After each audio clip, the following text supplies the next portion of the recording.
Sa nakaraan ng ating video ay kung saan, pinaghanda ng ating bida ang kanyang mga disipulo sa paparating na Demon Sealing Assembly, at pagkatapos ginamit ng ating bida ang kanyang teknik na non-entity transfer skill para tumaas ang kanilang mga cultivation level, at ngayon papunta na sila sa destinasyon ng Demon Sealing Assembly, kasama ang kanyang mga disipulo at elders sakay ng kanilang pangmalakasang flying frog. Ang alikabok at usok ay umangat mula sa ibaba, sa labas ng God-Fallen Monument. Hindi mabilang na mga spaceship ang huminto rito. Ang eksena ay lumipat sa Shenlin City, kung saan ang masiglang pamilihan ay nasa ibaba, puno ng mga taong pumapasok at lumalabas. Ang mga malalakas ay gumamit ng teleportation routes mula sa labas ng God-Forsaken Land upang pumasok sa Shenlin City at pagkatapos ay bumaba mula sa kanilang mga spaceship. Sa paglapag, ang mga malalakas ay nagtungo patungo sa Qinyun Pavilion. Sa loob ng gusali, ang mga tinig ng mga tao ay nag-iingay. Narinig ko na sa Demon Sealing Conference na ito, lahat ng top major sects ay nagpadala ng kanilang mga outstanding disciples para sumali. Nagtataka ako kung ano ang kanilang cultivation levels. Balita ko na ang Feiyu sect na si Yefeng ay na-cultivate na ang special technique ng Feiyu na Cloud Dragon, hanggang sa ika-9 na antas at ang kanyang lakas ay sapat upang maging katapat ng mga nasa nobility realm. Talagang siya nga ang core disciple ng isa sa mga major sect sa peak level. Tunay na kahanga-hanga, hindi ba? Narinig ko rin na si Li Changsan, ang goddess ng Tianjin sect, ay may lakas na makipagkumpetensya sa nobility realm. Sa pagkakataong ito, masisilayan natin ang isa sa 5 magagandang dilag ng Empire Yaorei, na talagang kahanga-hanga. Hoy, huwag ka masyado maingay dahil si Prinsipe Yufei ng Yaorei Empire ay tila may gusto kay Li Changsan, kaya mas mabuti na huwag kang magkaroon ng anumang hindi tamang pag-iisip. Samantala, habang busy sa pag-uusap ang mga tao sa ibaba, sa ikalawang palapag ng Qinyun Pavilion, may 2 misteryosong figura na nakabalabal ay naglalakad sa pasilyo.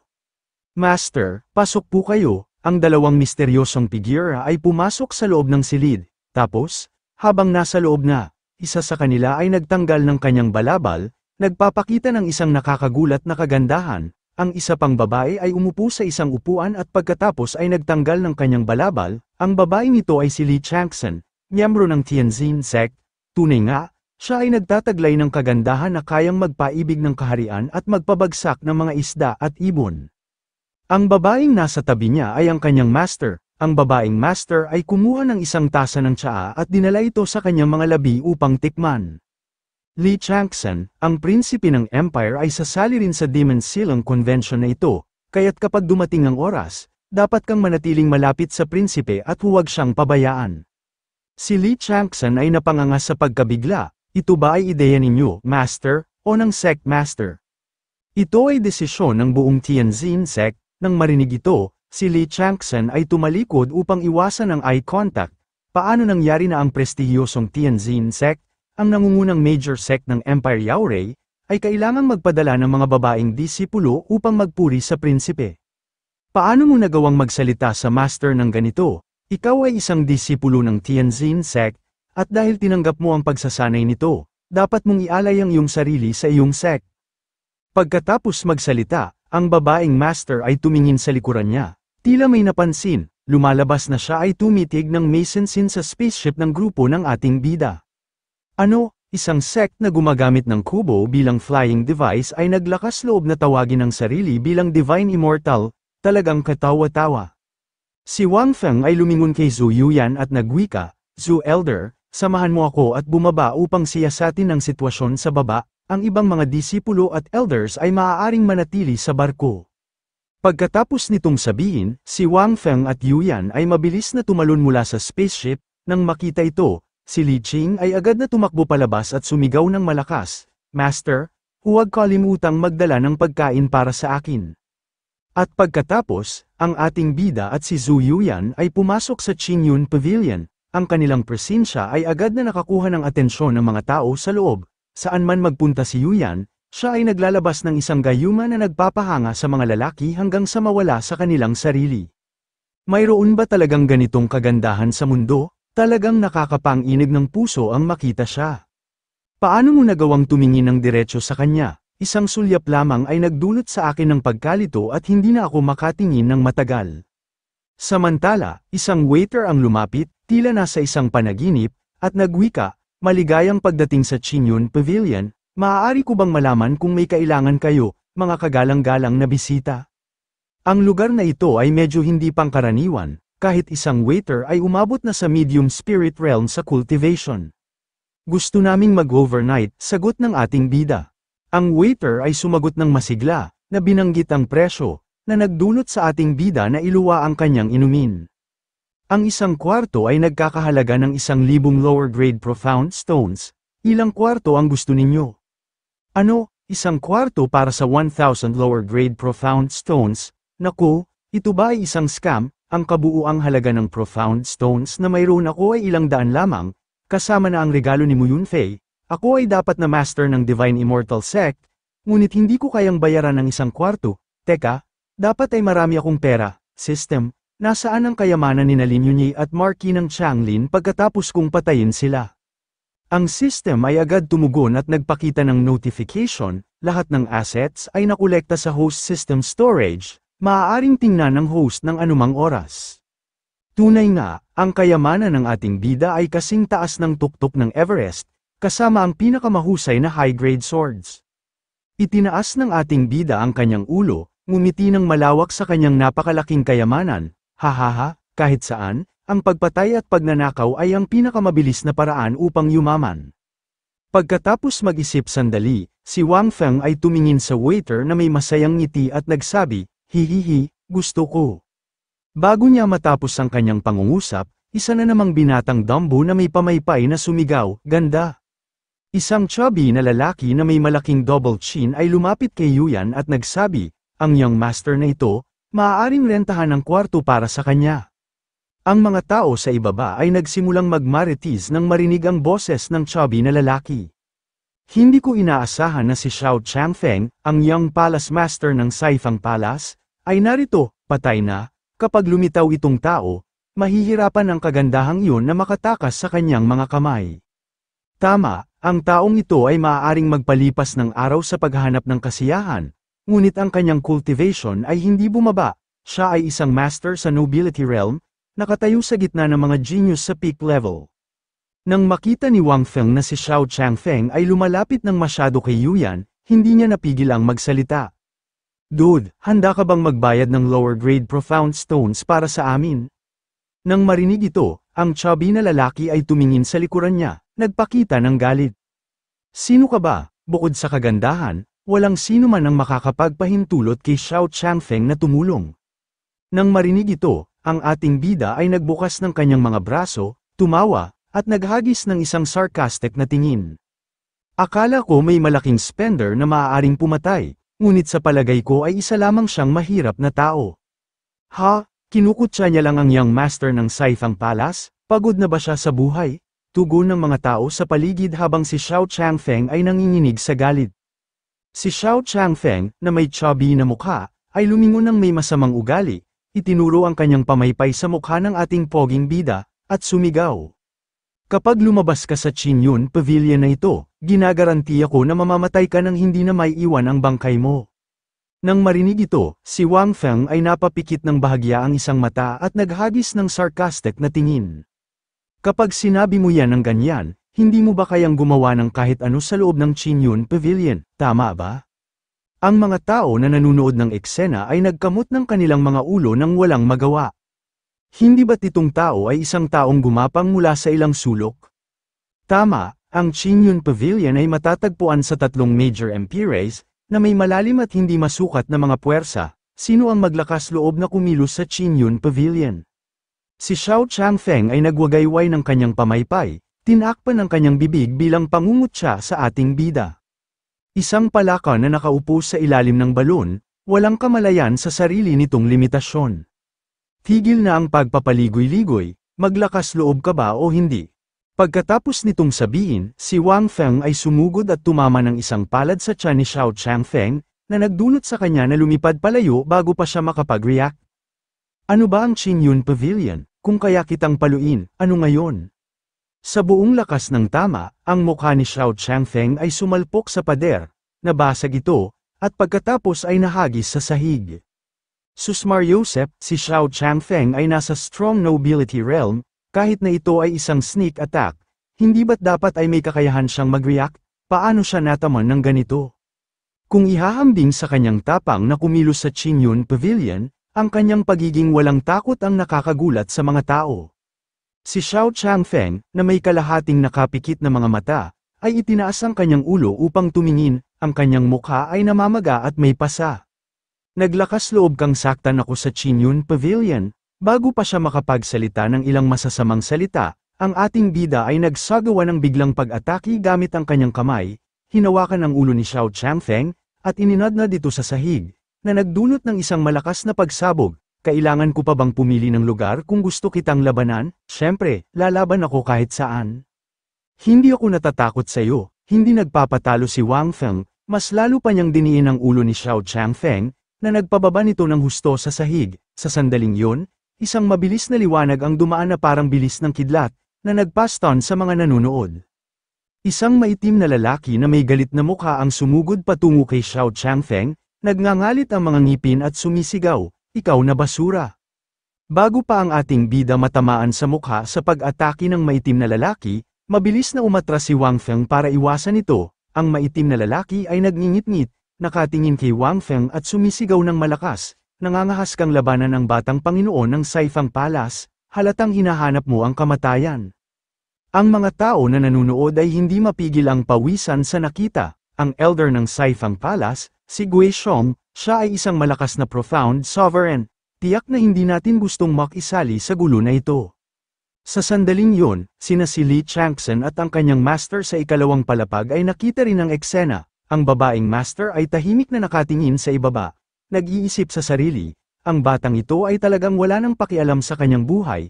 Hindi lang siya kumilos sa Qinyun Pavilion, hinamon pa niya ang Young Palace Master ng Saifang Palace. Ngayong lumitaw si Elder Gui Xiong, tiyak na mamamatay siya. Samantala, si Li Changxin ay hindi mapigil ang mabigla, nang laki ang kanyang mga mata at napawika sa kanyang sarili. Ang taong ito ay may lakas ng loob na kumilos sa Qinyun Pavilion, tiyak na may malakas siyang backup. Samantala sa ibaba, itinuro ni Wang Feng ng diretso ang mukha ni Gui Xiong, na nagpagalit ng husto sa huli. "Oh, talaga, bakit hindi mo subukang hawakan ako?" Sa sandaling matapos niya ang pagsasalita, isang malambot at puting paa ang bumaba mula sa hagdan. Ang mga paa ay pagmamay-ari ng isang magandang babae. Ang babae, na may seryoso at walang emosyong mukha, ay nagpatuloy, "Ginoo, talagang hindi niyo ba alam ang mga patakaran ng aking Qinyun Pavilion?"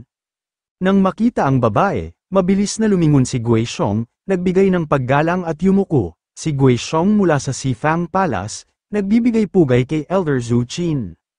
Tuwing may bagong karakter na lumilitaw, laging may masasabi ang mga marites. Sino ang mag-aakala na kahit si Elder Zhu Qin, ang namamahala sa Qinyun Pavilion, ay naabala? Si Elder Zhu Qin ay isang master ng Profound Sovereign Realm. Ang kapalaran ng batang ito ay malinaw na. Hindi ko inaasahan na makakakita ako ng dalawang napakagandang babae ngayon, sulit ang biyahe na ito. Iniunat ni Wang Feng ang kanyang kamay patungo kay Ziyu Qin at bumigkas ng isang tula, na nagpasorpresa sa kanya ng bahagya. "Isang beses ka nang nagpaakit ng lungsod, muli kang nagpaakit ng bansa." Pagkatapos ng tula, inilagay ng ating bida ang kanyang kamay sa kanyang dibdib na nakasara ang isang mata kay Zhu Qin na tila may pang-aakit at nagwika, "Isang karangalan na makilala ka ngayon. Ako ay nalulugod at humihingi ng paumanhin para sa anumang pagkakamali. Umaasa ako sa iyong pangunawa." Ang ilang mga kabataang marites na lalaki sa paligid ay hindi mapigil ang tumawa. "Oh my God, baliw ba itong batang ito? Hindi niya alam ang sitwasyon niya. Hindi man lang siya lumuhad para humingi ng tawad. Tapos naglalaro pa siya kay Elder Zhu Qin. Ngayon, gusto ko lang makita kung paano mamamatay ang batang ito." Si Gui Xiong ay nagsalita na may pangungutya, "Talagang hinahanap mo talaga ang iyong sariling kamatayan." Isinara ni Zhu Qin ang kanyang mga mata, kalmado ang ekspresyon habang nagkomento, "Ang iyong tapang ay kahanga-hanga." Hindi naman ganoon kahanga-hanga, konti lang. Hindi na mapigilan ni Zhu Qin ang kanyang komposura, bigla lumaki ang kanyang mga mata habang sumisigaw, "Inatake mo ang isang tao sa loob ng Qinyun Pavilion at sinira ang mga patakaran, ano ang balak mong gawin ngayon?" Sa sandaling yon, ginamit ni Zhu Qin ang kanyang kasanayan, nagkondensa ng isang espiritual na sandata sa isang globo. Nang makita ito, ngumiti si Gui Xiong ng may tagumpay, dumating na ang araw ng kamatayan ng batang ito. Gayunpaman, hindi natakot si Wang Feng, inilagay niya ang kanyang kamay sa kanyang dibdib at kalmadong nagsabi, "Wala akong intensyong saktan ang Qin Yun Pavilion, ngunit kung hindi mo ako guguluhin, hindi rin kita guguluhin." Habang nagsasalita, itinuro ni Wang Feng sa likuran niya, naglagay ng kaunting puwersa sa likod ni Xiao Changfang, na nagpabangon dito at sumigaw, "Kahit saan ito, ang sinumang maglakas loob na saktan ang poging sect leader ay dapat mamatay." Ngayon, ang batang ito ay hindi pa patay. Ang sect master ay nagpapakita ng malaking respeto sa Qin Yun Pavilion at napakalambot na. Narinig ito ni Gui Xiong at labis na nagalit, agad siyang sumugod kay Wang Feng. "Ikaw na hambog na bata. Hindi lang ikaw ay nagsalita ng mayabang sa Qin Yun Pavilion, gusto mo rin patayin ang Young Palace Master ng Saifang Palace." Sa sandaling yun, ang sutla na tela sa katawan ni Zhou Yuyan ay lumipad patungo sa kanya, dahan-daang lumutang sa hangin, at binalot ang braso ni Gui Xiong. Ang sutla ay dumampi sa kanyang mukha, naglalabas ng isang samyu na nagpahulog sa tukso kay Gui Xiong hanggang sa hindi niya maibuka ang kanyang mga mata. Nakapagtataka, sinuportahan niya ang sutla ng magaan, mahigpit na hinawakan ni Ziyu Qin ang sutla at nagbigay ng matalim na tingin, mas mabuti ang isang mas kaunting problema kaysa sa isang mas maraming problema. Sa sandaling yun, hinigpitan niya ang sutla sa isang kahanga-hangang paraan, ang sutla ay mabilis na humigpit sa braso ni Gui Xiong, na nagpamulat sa kanya pabalik sa katotohanan, lumaki ang kanyang mga mata. Tumungo pa sulong si Zhou Yuyan nang walang kahirap-hirap, kinuha ang braso ni Gui Xiong, at sinabi sa kanya, "Mas mabuti ang isang braso na wala kaysa sa isang braso na may problema." Ang atmosfera sa loob ng Grand Qin Yun Pavilion ay puno ng tensyon, ang hangin ay umuugong sa mga bulong ng mga nagulat na tao, ang kanilang mga tinig ay naghabi ng isang tanawin ng hindi paniniwala. "Paano ito nangyari?" May nagulat na bulong, "Akala ko isa lang siyang clown, sino ang mag-aakala na mayroon siyang isang napakalakas na tagapagtanggol?" Ang isa pang tinig, nanginginig pa rin, ay nagdagdag, "Isipin mo na ang isang tao na kayang putulin ang braso ng isang profound sovereign realm expert gamit lamang ang isang sutla ay talagang umiiral." Ang katotohanan ay bumagsak sa kanilang lahat ng sabay-sabay, ang misteryosong tagapagtanggol na ito ay hindi isang ordinaryong mandirigma. Siya ay nasa parehong antas ng Three Emperors, isa sa pinakamakapangyarihang tao na umiral.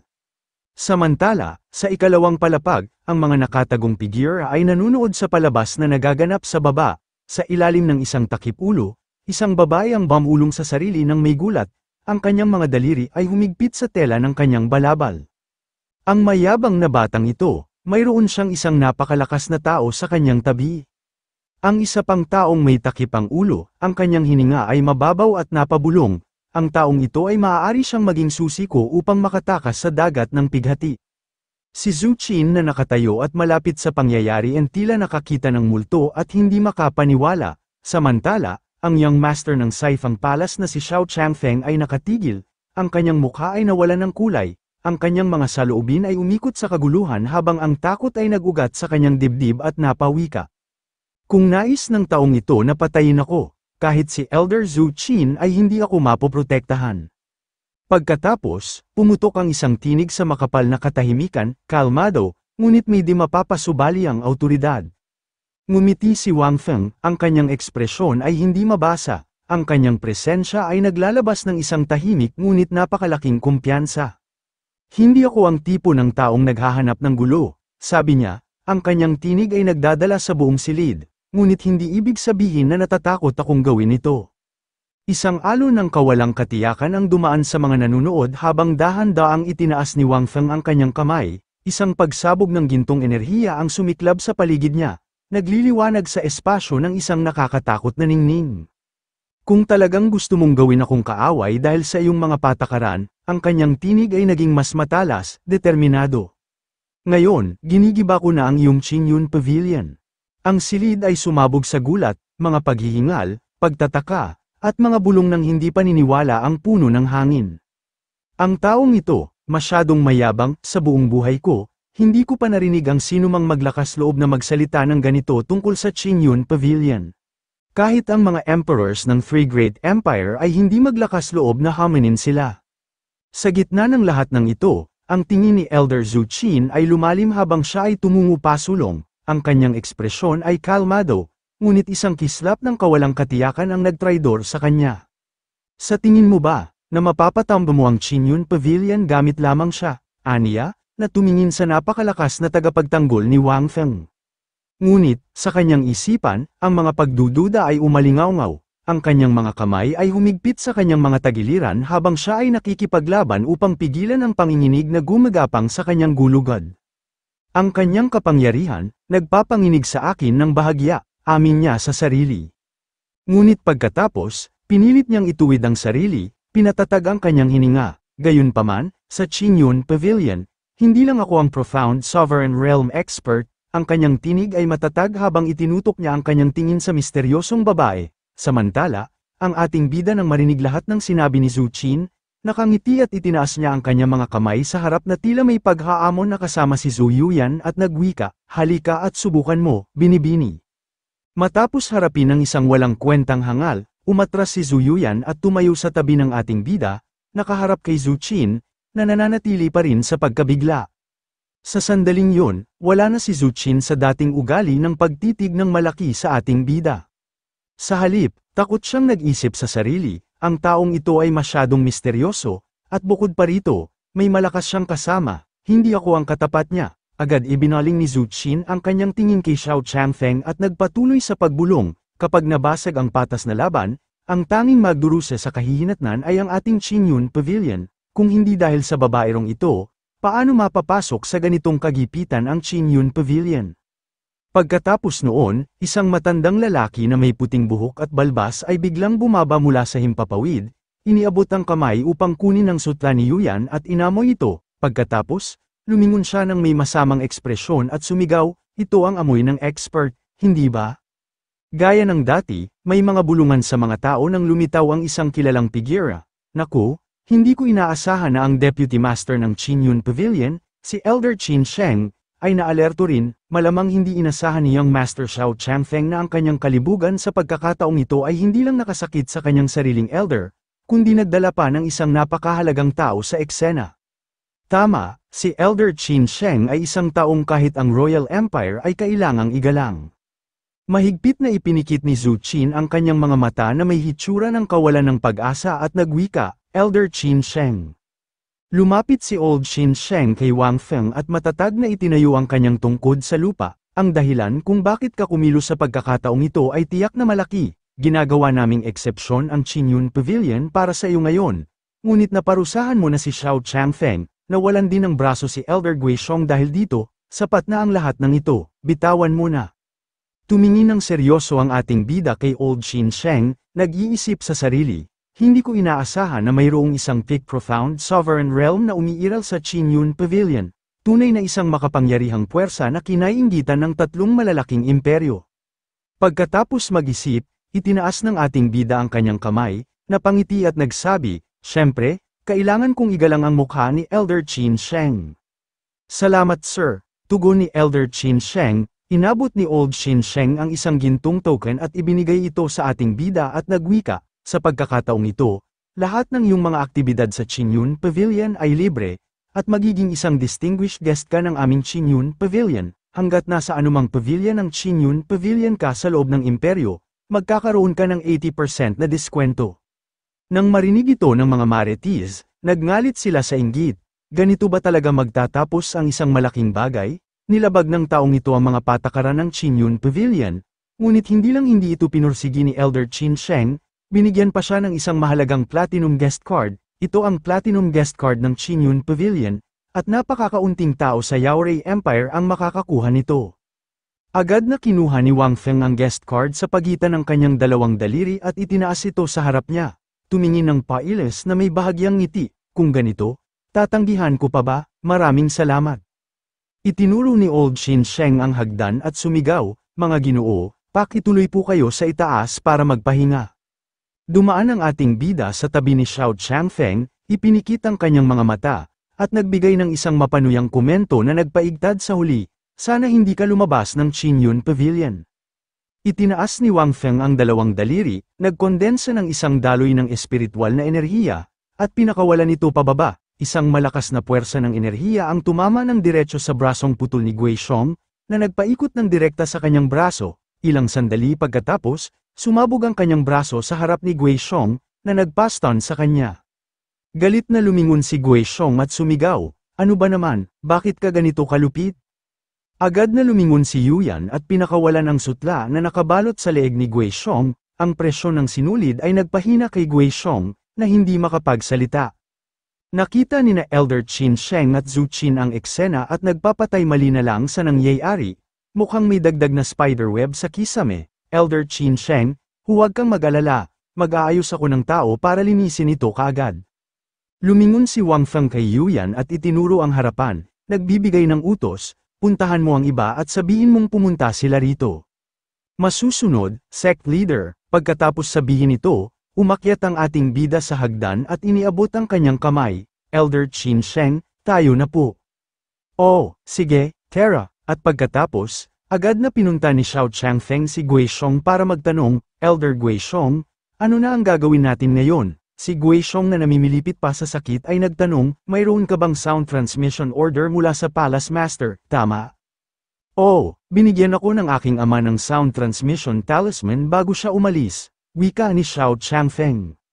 Galit na tumingin si Guizhong, napakunot ang noo habang nakatingin sa harapan, ang kanyang mukha ay puno ng pawis dahil sa sakit, agad na ipagpaalam sa Palace Master at sabihin mong dalhin niya ang mga malalakas mula sa Saifang Palace para patayin ang bastos na yun sa Shenlin City, kung hindi, tayo ang mamamatay. Nang marinig ito, agad ipinasa at inutos ni Xiao Changfeng sa isang tauhan, gamitin mo yung sound transmission talisman at agad na kontakin ang Palace Master. Pagkatapos magbigay ng utos, lumingon siya kay Guizhong at nagtanong ng madalian, ano na ang susunod nating gagawin? Maghintay lang tayo, tugon ni Guizhong. Ibinaluktot ni Xiao Changfeng ang isang daliri, tumingin sa kanya, at sumigaw, ibig sabihin ba nito na hindi ako makakalahok sa Great Demon Sealing Ceremony? Galit na galit si Guizhong, lumingon, nagngalit ang mga ngipin, at sumigaw ng malakas, kung gusto mong mamatay, sige, sumali ka. Pagkatapos noon, umalis siya ng mabilis, hawak ang kanyang dumudugong braso, at iniwan si Xiao Changfeng na nakatayo mag-isa sa gitna ng mga tao. Tumingin si Xiao Changfeng na sa ikalawang palapag at naramdaman ng isang makapal na aura ng masamang enerhiya. Takot na takot siya, puno ng pawis, at walang pag-aatubiling tumakbo palabas ng Qinyun Pavilion. Ang dalawang lalaking marites na nakasaksi sa mga pangyayari hanggang sa puntong ito ay huminga ng malalim at nag-enjoy sa kanilang tsaa. Sino ang mag-aakala na ang Young Palace Master ng Saifang Palace, isang pangunahing sect sa tuktok ng Yaorei Empire, ang Master ng Profound Sovereign Realm, ay magtatapos sa ganitong kalagim-lagim na sitwasyon?